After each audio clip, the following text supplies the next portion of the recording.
when we looked at engagement, it wasn't pay, it wasn't benefits. Those were not the strongest drivers of engagement. Mhm. Actually, the number one driver was meaningful work and opportunities to develop skills, having clarity in their role. So knowing like what am I doing in this role? What is expected of me?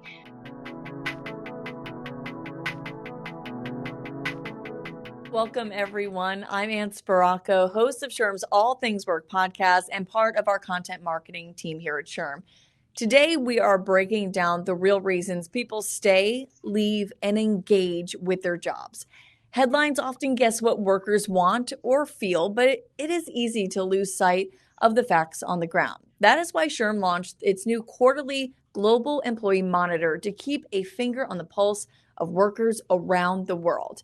And today we are unpacking key findings from SHRM's detailed research about what truly matters to workers. We will clarify the push and pull factors driving job decisions, why basic perks are not enough for engagement, and how workers' views on AI are evolving. Now, together we will walk away with a clearer understanding of what employees value and actionable strategies to improve our workplaces. Joining me today is Daroon Jalil, a senior researcher at SHRM who led this in-depth report. Daroon, welcome. Thank you, Anne. I'm really glad to be here and excited to talk to you today about the research that we conducted. So excited to have you. We know that this is an amazing report and your background is just phenomenal here at SHRM. We love the work you do. This report surveyed workers across 26 countries. Tell us about the main regions of the globe you investigated in this study and why it's so important to understand these trends on an international scale. Yeah, thank you, Anne. So this survey was truly a global survey. We surveyed workers across the world. We had representation across North and South America, Asia, the Middle East, Africa, and Europe. So really kind of up and down, side to side across the globe. And we really thought it was important to understand these trends at an international scale because the world of work is no longer confined by geography. Companies operate with a global footprint. There's distributed work teams across different countries and cross-border partnerships and clients.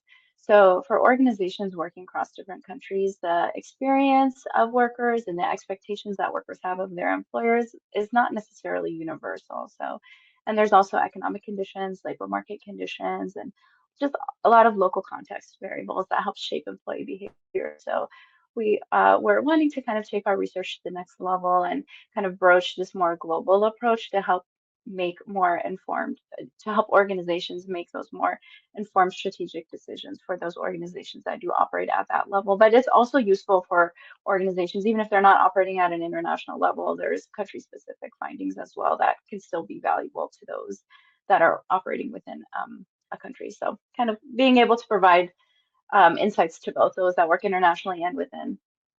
I love that. Thank you for breaking that Mhm. down for us because we know that this is a really in-depth report.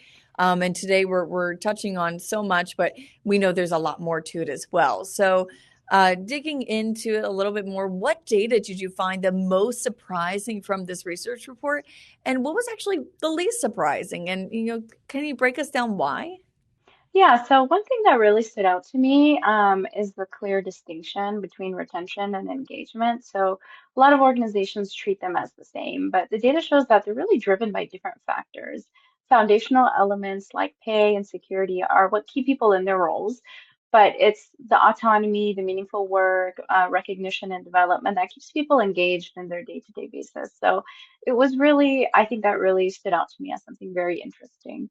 And I guess what was the least surprising was that, pay has consistently emerged as the top factor in workers' decisions of whether or not they join, they stay, or they leave an organization. So, I mean, while that's expected, I don't think it should be dismissed because it really reinforces something that's really fundamental, and that's that employment relationship is ultimately an exchange of time and skills and expertise for compensation.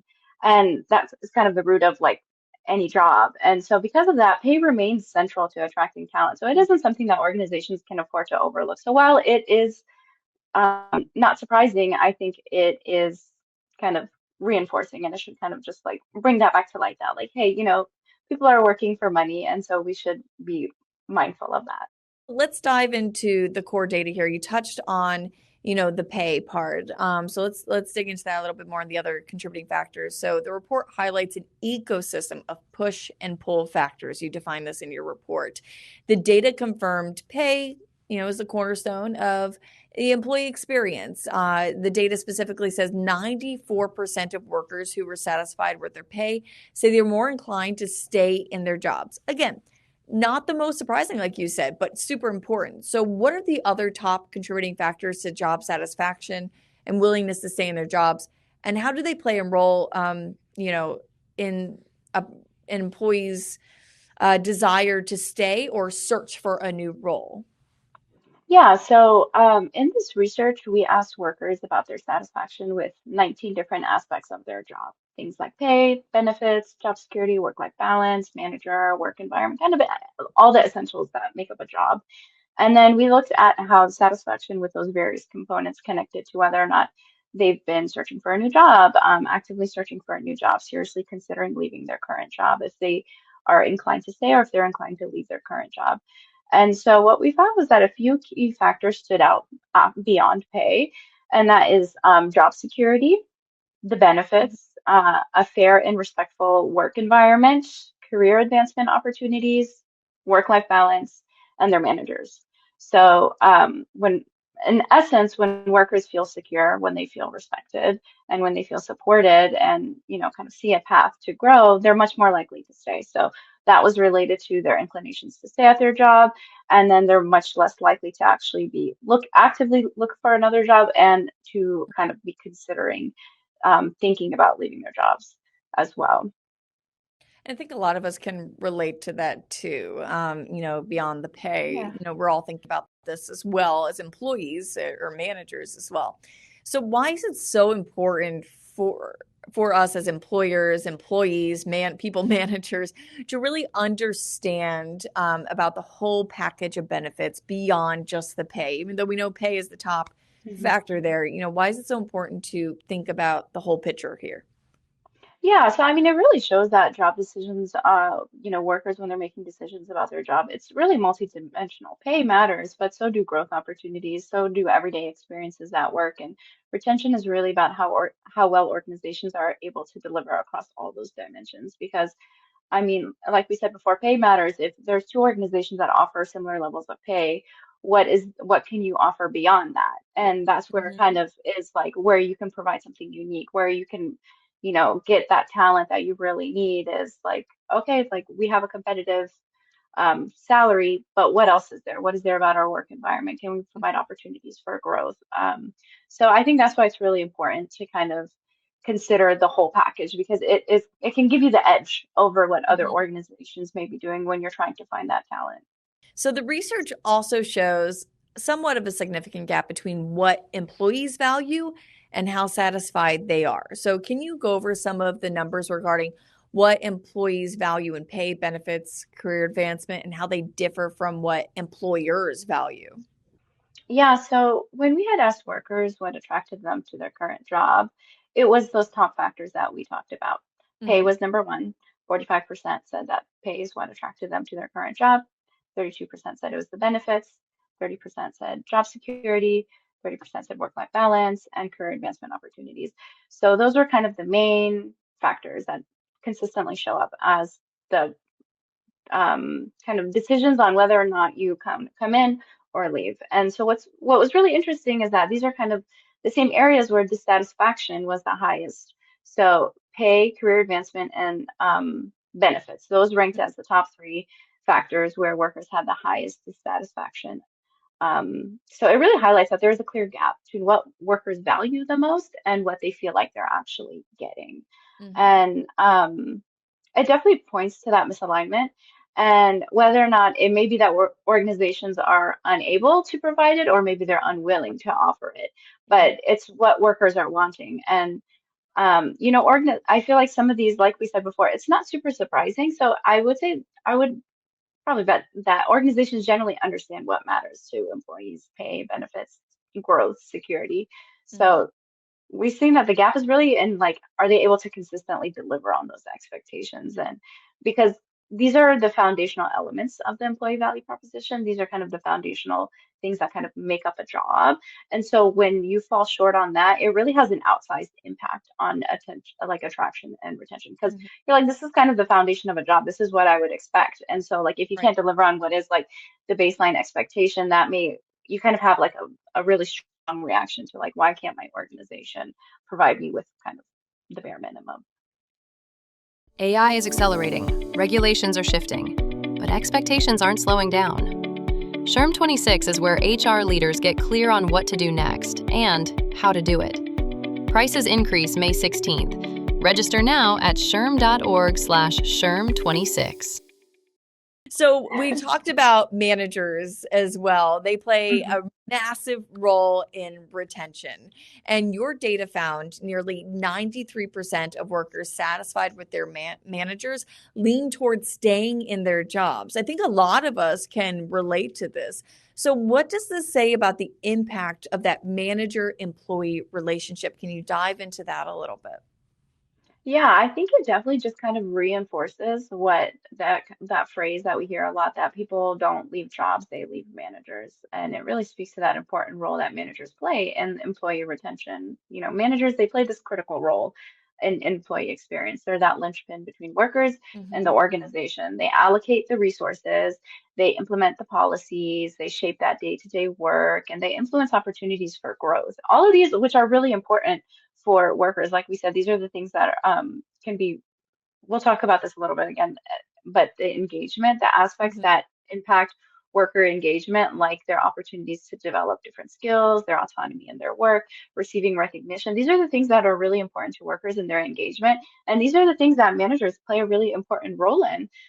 So they set the team for the culture, they set the team for the daily interaction. So how managers show up can really significantly impact the employee experience. And that's what we see in the data, and we see it anecdotally all the time as well. We often conflate what drives retention with what drives engagement. We teased ahead to this earlier, but they are different, retention and engagement. So, Darren, how do the drivers of retention actually differ from the intrinsic factors that actually fuel employee engagement, like autonomy and meaningful work? Yeah, so like I had alluded to before, this was what I thought was one of the most interesting findings, and the factors that are getting people in the door tend to be the relatively transactional ones that reflect the essence of a job: pay, benefits, job security, career advancement. So these are kind of fundamental. And while that is really important to get them in the door and kind of keep them in the door, what is actually engaging them on a day-to-day level is really different. So when we looked at engagement, it wasn't pay, it wasn't benefits. Those were not the strongest drivers of engagement. Hmm. Actually, the number one driver was meaningful work and opportunities to develop skills, having clarity in their role. So knowing like what am I doing in this role? What is expected of me? Having autonomy in their role. So deciding how they do their work to a reasonable extent, having autonomy in how they do their work, when they do their work, and you know, essentially not having a micromanager, and also recognition, just having recognition and being recognized for the work that you do. Those were the top factors that drove engagement. Engagement being, feeling excited about the work, feeling enjoyment from the work that they're doing, looking forward to working. And so compensation and security really matter for retention, but when it comes to the day-to-day experience of like work itself, Yeah. it's the aspects of the job and the work that you're doing that really can drive engagement for workers. I feel like people tuning in are like nodding their head along with me because the more you were talking about that, I was like, yes, yes, exactly. I never would have Yeah. thought of that by myself to think of the difference between the two or separating the two because my brain immediately wanted to group them together, thinking, well, if you have good engagement, you have good retention, and it's like, no, those Mhm. those are two different factors overall, and Yeah. I love that Yeah. you defined them. Yeah, like I mean, if I need a job or I need to pay the bills, like if I need to pay the bills, I'm gonna stay at my job. Hmm. But if you want me to be happy and really engaged and looking forward and being happy to like log in, then like I need a little bit of like I need to find purpose in the work that I'm doing, and I need to kind of Hmm. feel excited about the work that I'm doing. And so I think there is like, even when you think about it at a personal level, like yeah, even if maybe I don't love the work that I do, but I need to pay the bills, I'll probably stay here. But if I can have both, then you're gonna have you'll have a great employee that's really Yay. engaged. Yeah. Yeah, there's Yeah. there's a difference between wanting to do the job versus wanting to do the Hmm. work. And I think that Yes. that really Hmm. drives the real difference in organizational success with talent. So looking at the global context, we see varied overall satisfaction across different countries. Which areas from your research did you see, maybe the least satisfaction, and which regions had the most? Can you tell us a little bit about the difference? I'm just curious. Yeah, so what was interesting was that there actually wasn't like a region to be like, okay, this region everybody's happy, this region everybody's sad. It Uh-huh. was quite a mix. So Okay. the countries that had the highest were Saudi Arabia, India, South Africa, Nigeria, and Brazil. Those countries out of the 26 that we surveyed, those had the relatively highest levels of satisfaction. And so that was we averaged so we asked, like I said, the 19 questions of like how satisfied are you with this. We took the average of that, and then those countries had the highest average. Hmm. And then the countries that had the lowest were South Korea, Japan, France, and Italy. So those had the lowest levels of satisfaction. And just something to note though is that even though these are the lowest, it still hovers around the midpoint. So we're at like a level. So on a scale of 1 to 5, the countries that had the highest were like right around 4 and above, and the countries that had the lowest were like around like 3. So with averages, it's important to know that like with averages, everything kind of just like hovers around the middle. So even small differences reflect kind of a big difference in the actual, like what's actually going on. And anyway, so all that to say, it's not a story of like extreme dissatisfaction where Right. like workers in these countries are like extremely Mhm. dissatisfied, but more so relative differences. So we see that in those countries, workers are very like relatively much more satisfied with aspects of their job. And but also like scoring a 3, an average of a 3, like there's definitely room for improvement in a lot of areas there. So context matters. There's It does. factors, there's a lot of cultural norms to take into consideration. Some workers from certain countries may feel they may just rate more conservatively. They may Mhm. actually have the same level of satisfaction, but they just rate more conservatively. There's a lot of economic conditions that Mhm. play an important role. Feeling like stability in their job. There's a lot of differences in like stability in their job. So all of these can really shape how workers evaluate their experiences. So all Yes, that I to say I that, love that. yeah, No, yeah, I love that yeah. I love that you made the distinction there. Some days it feels like you're just running to keep up. With SHRM, you set the pace and you stay ahead. SHRM membership now gives you access to business intelligence, advanced benchmarking, and in the moment support from HR experts. Rely on SHRM because if it's a work thing, it's a SHRM thing. Let's turn to a topic on every leader and worker's mind lately. It's been the topic of the year in the past couple years. Artificial intelligence, AI, particularly generative AI. So, during your Mhm. research, found workers are still concerned with how AI will change their roles. It found 33% worried they may lose their jobs within the next year. And we also have some AI research with SHRM that talks about jobs at risk reports. So that's interesting too for our audience tuning in. So many of us can relate to this fear. We're all thinking, how is this going to shift? How is this going to transfer my job? Does it mean I'm at risk? So, from your research, which countries actually showed fewer concerns about job displacement? Yeah, so some of the countries that showed fewer concerns, one of them was like the US, Canada. So these countries showed fewer concerns, and then some of the countries that showed more concerns were like Nigeria, India, and Uganda. And so while we didn't ask specifically, why are you concerned about this? I think it's important to consider kind of maybe some of the larger macro reasons. So in those countries, a lot of the labor market is concentrated in those routine, like automatable like roles and like clerical roles, customer support, back service roles, IT roles. And so those roles are some of the ones that are most exposed to AI.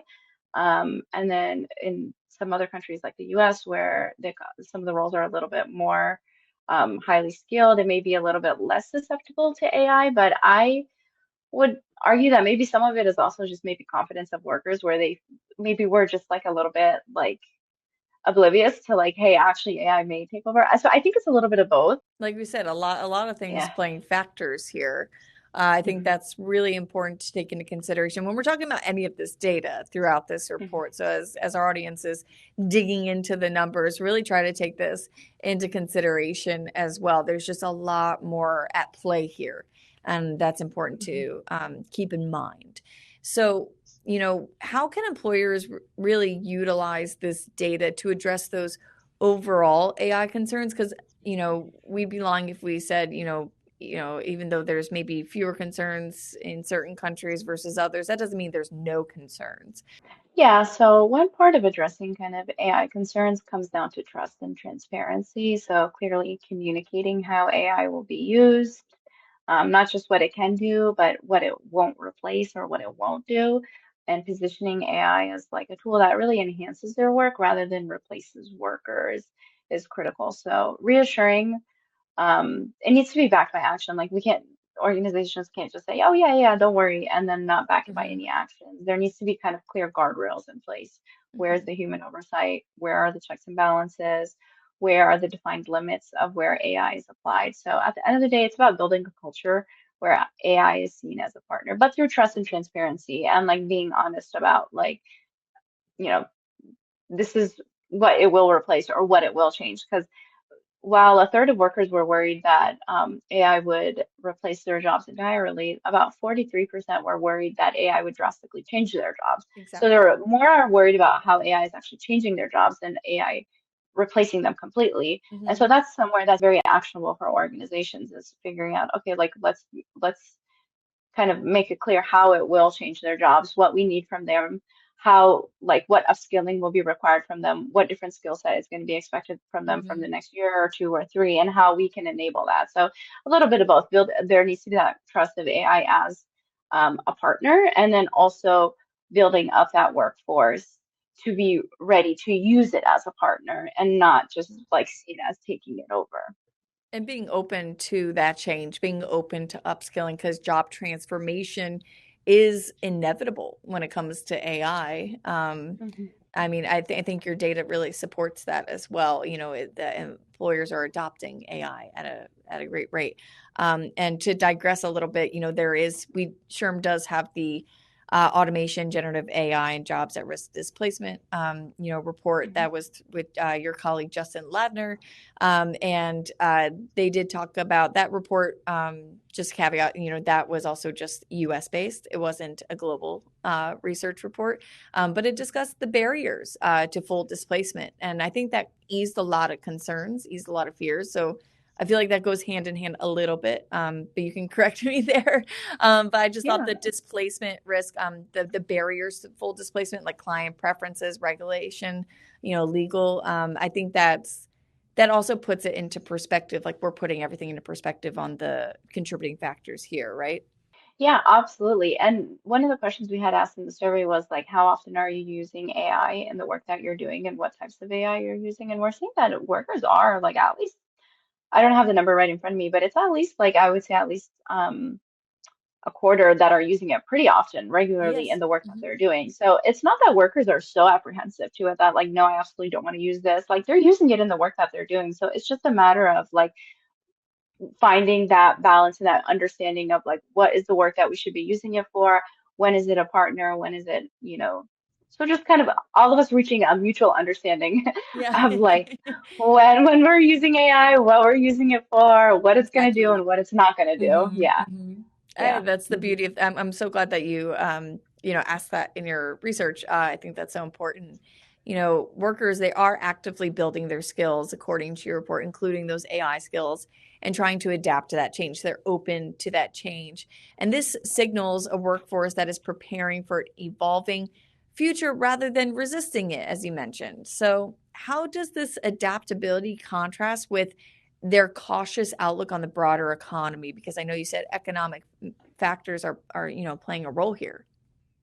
Yeah, so it seems that workers are doing what they can in their sphere of influence to provide a buffer against that ever-evolving landscape of work and challenges in the broader economy. So we found that 86% said that they have actively worked to build or improve their skills, and 83% said they've developed skills that will help them adapt in the future. And that's all within the past 12 months. That 86% of those that we surveyed said that, they're working on trying to build those skills. So definitely a level of adaptability there, a level of openness to upskilling and to kind of staying relevant in the workforce. But on the other hand, we're seeing that the outlook for the broader economy is much more cautious. So concerns about job opportunities, concerns with the Yeah. cost of living, concerns Hmm. with just the overall economic conditions suggest that even as like workers are feeling capable, they're not as confident in the environment that they're operating in. So workers are feeling ready for the future, but they're not really sure if the systems around them are, or even that the systems Yeah. around them will like support them in that. So Hmm. it's a difficult position for workers to be in, It and is. it seems like they're trying to do what they can to buffer against it. In your research, you also found relatively few workers report having strong financial well-being. And like you mentioned, they are cautious about the global economic environment. So, how does this financial anxiety, or lack of financial well-being, might be impacting day-to-day performance and job search behaviors? Because, like we mentioned before, there's contributing factors to what's making people search for new roles. Hmm. Yeah, so we found that only about 1 in 4 workers viewed the job market and economic conditions and cost of living favorably in their countries. So only 1 in 4 are viewing it as favorably. The rest are viewing it either unfavorably or just kind of like, it's eh. So, and we found that workers who basically reported poor economic conditions, also reported lower job performance. And then they also reported more job searching and higher turnover intentions. So, as humans, we're always trying to kind of reduce our discomfort. And so if we're feeling a lot of discomfort in the financial aspect, what's our source of money is usually our jobs. And so if that's not Mhm. providing us with the security that we need, then we're going to be looking for jobs elsewhere. And so that's what we're seeing here at this level as well, is that there's more job searching and higher turnover intentions with workers that report kind of poor economic conditions.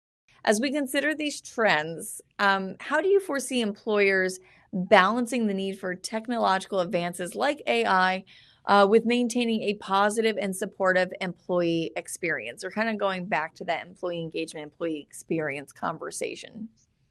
Yeah, absolutely. And I think both can coexist and a balance is Hmm. possible. The key is really how AI is positioned and how it's implemented. Like we had talked about before, when employers frame AI as like a tool that enhances employees' work rather than replaces them, then it's just that mindset from a threat to a support. So here's a tool that supports you in your work instead of here's Yes. a threat of like what's taking over your job.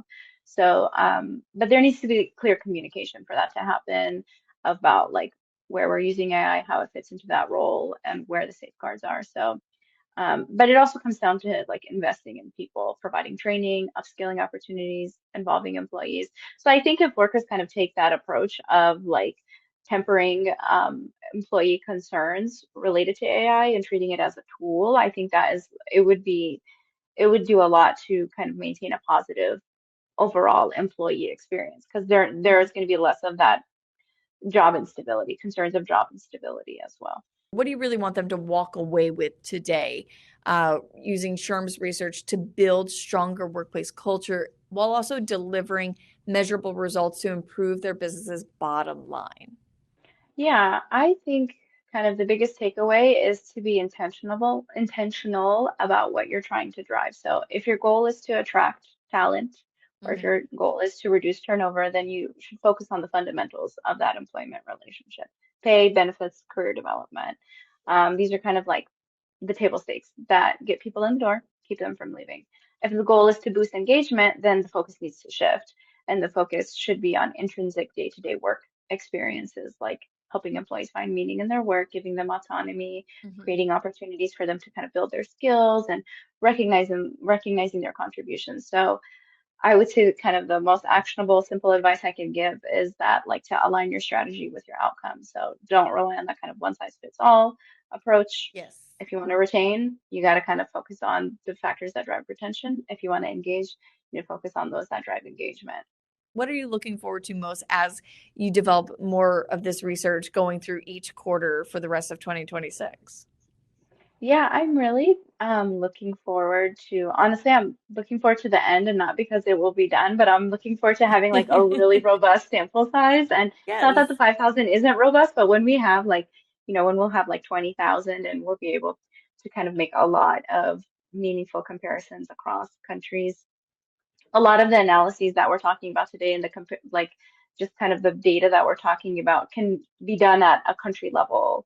So right now we're doing it overall, like across all of the countries. But once we have a more robust sample, then we could be like, oh yeah, so like here are the predictors of retention in this country. Here are the predictors of retention in this country. So basically, I'm just excited for more data so I can do more analyses. But that's just the nerd in me. Yeah, Hey, it yeah, shows you're passionate, and we are so looking yeah. forward, to Mhm. learning more. There's just so much more to come in SHRM's thought leadership research overall, let alone the Global Employee Monitor. So Yeah. thank you so much for breaking down all this data. We know that our members and those tuning in will be able to dive in even deeper into the web-based report. So thank you, Daroon, for sharing your insight and really walking us through the everyday employee, no matter what region they're in. So thank you for joining us. Yeah, thank you. Thank you, Anne. I really appreciated your time and having this discussion with you.